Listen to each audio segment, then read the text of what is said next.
একসময় যাদের মাথা গোঁজার ঠাঁই ছিল না, কখনো রেললাইনের পাশে, কখনো অন্যের বারান্দায়, আবার কখনো খোলা আকাশের নিচে রাত কাটাতে বাধ্য হতেন, সরকারের আশ্রয়ণ প্রকল্প তাদের জীবনে নতুন আশার আলো জ্বালিয়েছিল। ঘরটা দিয়েছিল তখন আমাদের দলিল করে দিয়েছিল, দেওয়ার পরে আমাদের দলিল কিছু কিছু লোক যখন লোন দিল, অন্ধকার রাত্রে এসে বেকুদে এসে ঘর ভাঙচুর, ছোট বাচ্চা পাগল ছাগল নিয়ে কত মানুষ এই জায়গায় বসবাস করে, 200 লোক। আশ্রয়ণ প্রকল্প ২-এর আওতায় ২০২১ ও ২০২২ সালে ডুমুরিয়ার বিভিন্ন এলাকায় শতাধিক ভূমিহীন ও গৃহহীন পরিবারকে এই সেমি পাকা ঘরগুলো দেয়া হয়েছিল।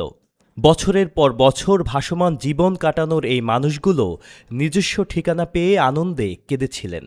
ঘরের ভিতরে বারান্দায় মাটি ছিল, চারিপাশ দিয়ে মাটি দেওয়ার কারণে বাঁশকান দিয়ে ফাটি গেছে ঘর, তাই আমরা ঘরের ভিতরে বাচ্চা কাচ্চা নিয়ে ঢুকতে পারতেছি। তবে নদী খননের মাটিতে চাপা পড়ে ক্ষতিগ্রস্ত হয়েছে ৩টি আশ্রয়ণ প্রকল্পের অসংখ্য ঘর।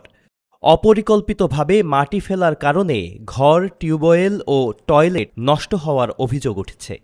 আমি একটা প্রতিবন্ধী লোক, আমার চলার মতন নেই, আমার এমন কোনো জায়গা নেই যে সেখানে একটু দাঁড়াবার জায়গা নেই। পানি হয়, তারপর পানি জল বেরোনির কোনো জায়গা নেই। স্থানীয় সূত্রে জানা যায়, দীর্ঘদিনের জলবদ্ধতা নিরসনে ১৩,৯৫৮ কোটি টাকা ব্যয়ে চুপনগর, কাঁঠালতলা ও খর্নিয়া এলাকার ভাদ্রা নদীসহ ৮১.৫ কিলোমিটার নদী পুনর্খননের কাজ করছে যশোর পানি উন্নয়ন বোর্ড। স্থানীয়দের মতে, নদী খনন জরুরি হলেও পুনর্বাসিত গৃহহীনদের শেষ আশ্রয় হুমকির মুখে ফেলে এই উন্নয়ন কতটুকু যৌক্তিক তা নিয়ে প্রশ্ন উঠছে।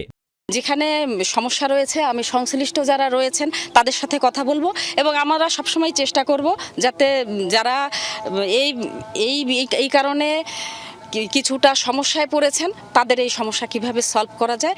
দ্রুত কার্যকর পদক্ষেপ না নিলে যে কোনো সময় বড় ধরনের মানবিক বিপর্যয়ের আশঙ্কা করছেন ভুক্তভোগীরা। সাজিদ আব্দুল্লাহ, আয়না টেলিভিশন।